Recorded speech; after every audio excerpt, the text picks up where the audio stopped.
Si toi aussi tu veux être au courant de tous les nouveaux modèles d'intelligence artificielle qui sortent dans une seule et même plateforme, sans avoir besoin d'aller fouiller et t'abonner à des millions de comptes sur Instagram, sur Twitter, je vais te présenter un site qui recense tous les modèles et pour certains tu peux les utiliser gratuitement sur la plateforme. Mais avant qu'on aille plus loin, si ce genre de vidéo t'intéresse, n'hésite pas à t'abonner et à me laisser un commentaire et reste bien jusqu'à la fin parce que je vais te montrer comment tu peux comparer des intelligences artificielles sur le même prompt et faire le choix du modèle que tu vas utiliser pour tes propres projets.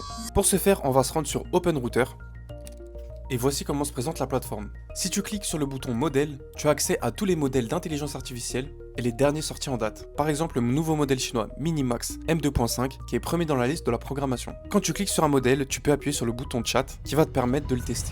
Et nous, on va comparer Minimax avec le dernier modèle chinois GLM5. Pour ce faire, tu cliques sur le petit plus juste à côté du modèle, tu viens cliquer sur le modèle que tu veux mettre en comparaison avec le précédent. Petite astuce, si tu cliques sur le bouton Create Artifact, tu peux lui demander plusieurs sortes d'output, que ce soit des jeux en 3D ou des pages web. On va donner un prompt et les deux modèles vont commencer à créer leur projet. Pour ce faire, on va se rendre sur ChatGPT pour lui demander de nous faire un cahier des charges. On va faire un site internet pour vendre mes brainrots sur Roblox. Et petite astuce, quand tu demandes à ChatGPT de te faire un cahier des charges, demande-le toujours en Markdown, tu auras de bien meilleurs résultats. On récupère le prompt de ChatGPT. Sur OpenRouter, vérifiez bien que vous avez activé l'artefact qui vous convient le mieux. Une fois qu'on donne le prompt, on peut appuyer sur Entrée. Et comme vous pouvez le voir, les deux modèles sont en train d'itérer, Minimax et GLM. Et on va voir les deux versions. Et vous pourrez comparer les deux versions pour savoir quel modèle vous voulez utiliser par la suite pour votre projet. Et voilà, après 7 minutes de programmation, les deux IA ont terminé. On va voir le résultat de Minimax. Il nous a fait 5 fichiers. Vous cliquez sur Preview, on met en plein écran. Et voilà, achète ton brainrot, la boutique officielle. Donc c'est plutôt pas mal. Allons voir maintenant la version de GLM. Donc lui nous a fait 28 fichiers. Ça a pris un peu plus de temps. Minimax a terminé en 3 minutes, tandis que GLM a pris 7 minutes. Et voici le résultat de GLM. C'est bien meilleur. On voit qu'on a des petits emojis en arrière, des jeux de lumière.